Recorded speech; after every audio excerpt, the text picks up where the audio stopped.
the internet has been agog with the publication released by the US government, which indict Nigeria government and its officials. Now, according to the US mission to Nigeria, okay, before going to the news in detail, I've observed as a result of the publication I'm about to read for you, okay, APC governors, some of APC governors, APC supporters, online, they've been, really upset with the publication. It didn't go nowhere with them. What I want to assure you guys, you must understand, let this dawn on you, is this: Donald Trump is not bad. Donald Trump is not bad, he's an action man. So expect more of this publication in the coming days. Okay. Now, what's the publication talking about? Let's read together now. It says US mission to Nigeria.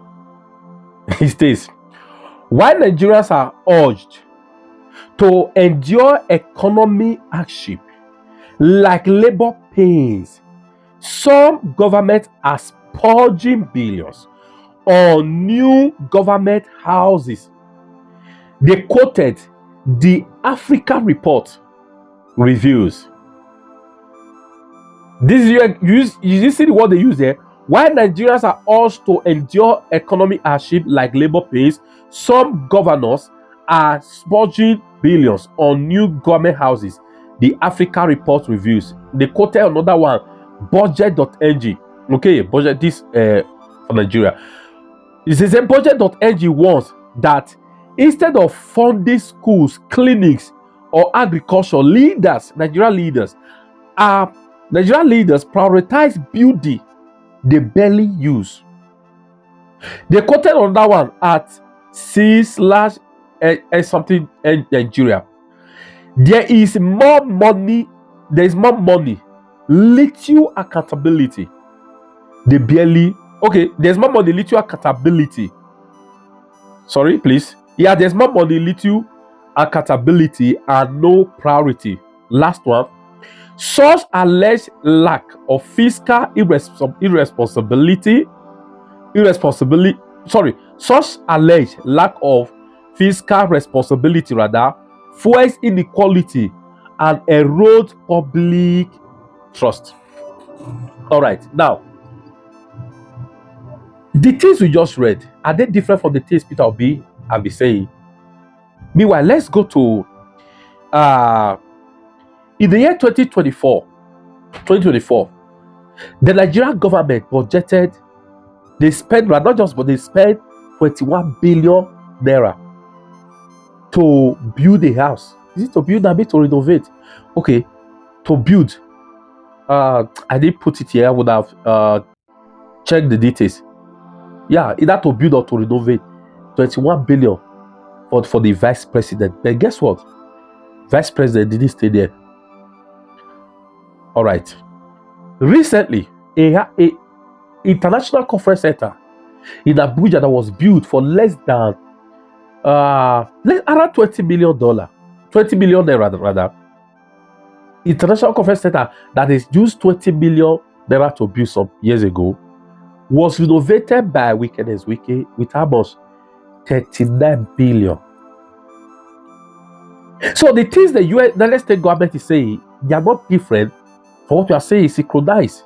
It aligns with what we have been complaining about. It aligns with everything that Peter Obi has been saying. Let's go to Anambra State. The governor, he budgeted 6 billion to build the government is occupying now, right? That's what he said he spent. But guess what? Rumors have it that he spent about 34 billion there. Now the question I want to ask, let's recall, there was a time Peter Obi's Excellency, he didn't have government house. He said it when he moved in because there was issue before he got. He didn't have a government house, right? Which I think he said was born down. He was governing before he later built the one that Soludo said fee is not befitting now, right? Okay. Now, the one Soludo says not befit was the one Peter was, and this other person was also there, governed from there, Obiano. Did that building stop Peter Obi from governing other people? Did that building make him to underperform? Did that building make the former government has made Peter Obi not to be able to pay salaries to workers? Was he owing workers as a result of that? The answer is no. But now you see the priority the United States government is talking about. Nigerians, did you know that initially about 10 billion was budgeted to renovate Aso Villa, but it was later increased to about 51 billion because of the stolen water? They say wanted to install 51 billion. Now, from everything we have read, they said our government are prioritizing buildings, spending money in buildings. Do you know why they are doing that? The reason why they are doing that is because that is where they are getting opportunity to loot. Please endeavor to like and share this video. That's where they are getting opportunity to loot. Remember one thing that Peter Obi revealed, how they wanted to build a place. I think government something I forgot, that they spent billions. Maybe the government has, I can't remember, billions budgeted. But he later did everything himself with some few millions.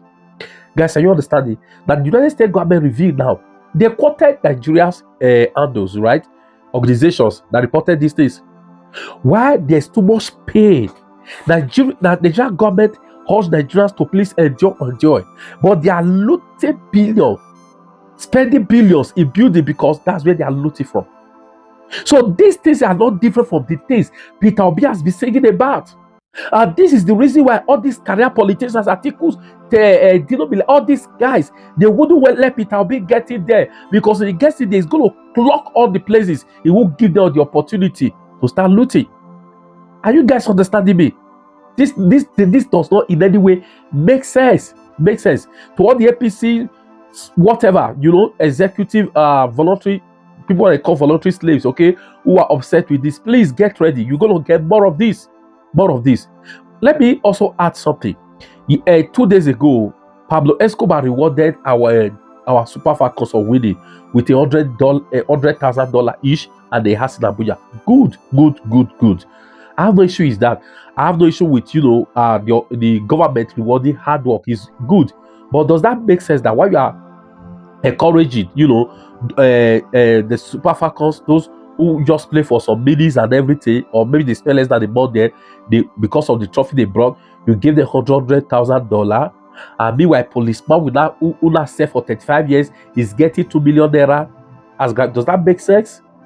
Does it make sense that our soldiers who are suffering, who are endangering their life, they are being paid peanut or $100 something, they are less than $100? Does it make sense?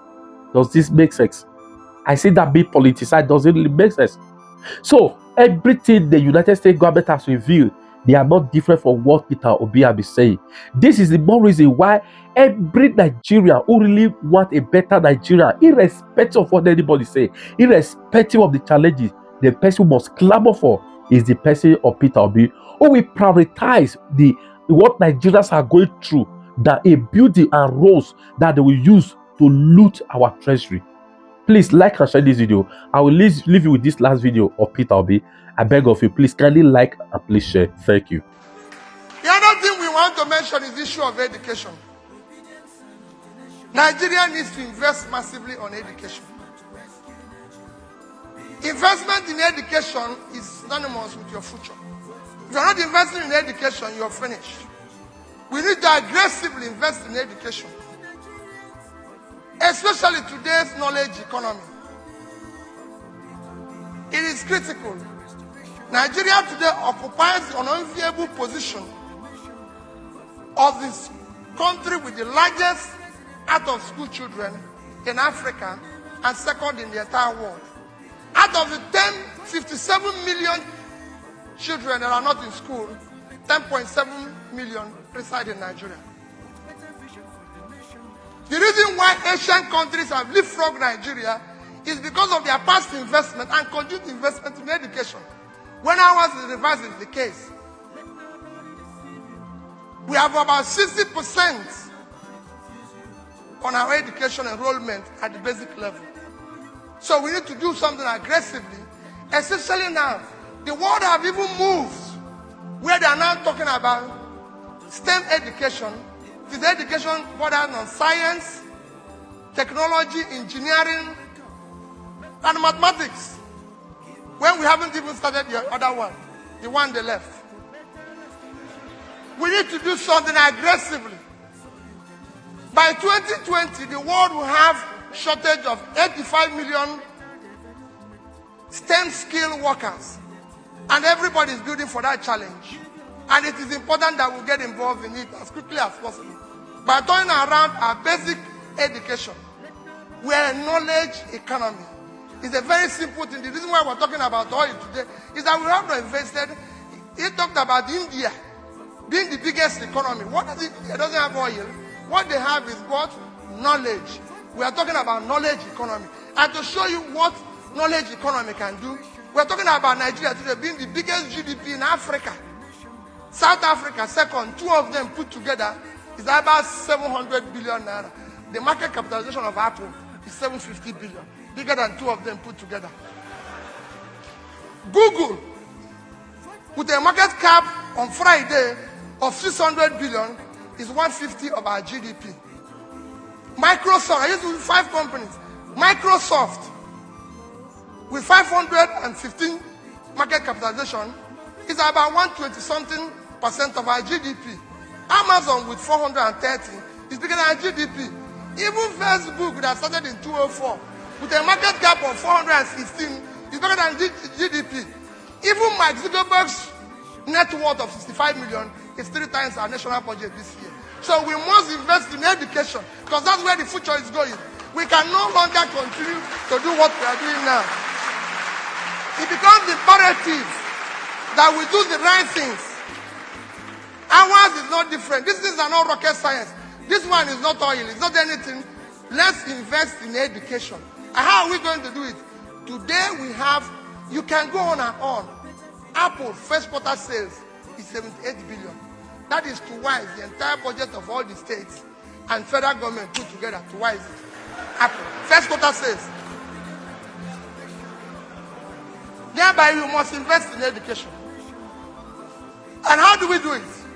We have today 12 million people in our basic education, which is the critical one.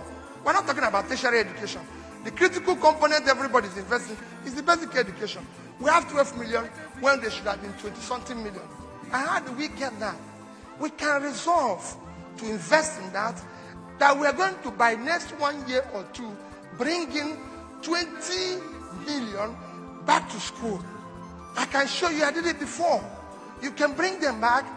We will decide to budget properly 10,000 per head. 10,000 naira per head. That's what I used. And it's still visible today. If you have 20 million people, that would be 200 billion. And we funding it is very easy. Federal government will take 50%, which is 100 billion. They're already spending about 160 billion in UBEC. State government will spend 50 billion, will bring 50 billion. A special education tax will give us the 50 billion. That's 200 billion. If you can raise this money, I will then further show you how you can use it so it becomes transformative instead of becoming transactional, which is the case today. What are we going to do? We send these monies direct to school at per head, not via state, not via local government, not via anybody. Direct to the school. If you know the school in my village, this money should be managed by the school, a school teacher. The parents should manage it, not ministry. It won't work. Because what they do now is that they tell you back, Peter Obi, who is from our group, will be given a job in Oshobo in our Ogun. I will never do it. I will take the money and run. So send the money to people in our group to manage. We will manage because there are children there. That is what is happening in Kenya. That is what is happening in Rwanda. And that is why they are doing better than we are doing. We have enough money we are spending in education today. But it's not going to the right place because when the money leaves, the transit points and checkpoints that before it gets there, you will never get there.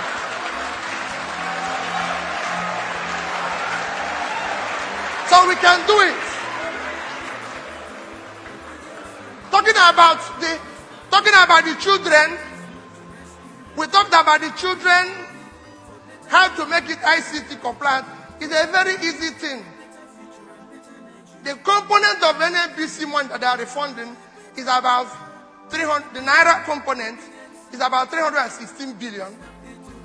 instead of refunding it again and sharing it, I'm suggesting that if we have 20 million young people in our basic education, let's get all the computer companies in Nigeria, I did it before with them, and order from them 2 million computers. It won't cost us more than 100,000 naira, which is about 200 billion. Pay to them, they supply us at 10 per child. That's what we did while I was in Anambra State. I bought from Leostan, Xenox, you can tell you. I went to him, I said, I want to buy 10 computers. For every 10 child, I want to buy 1 computer in secondary school. That's where I did it. He calculated it was 30,000. And I paid him 2.4 billion upfront. And he delivered it. You can go, the rest of what is happening in education there, you can verify for yourself. The nation can do it. It's very easy. The money is there. Before the money goes somewhere and transit to another place. And we are looking for it.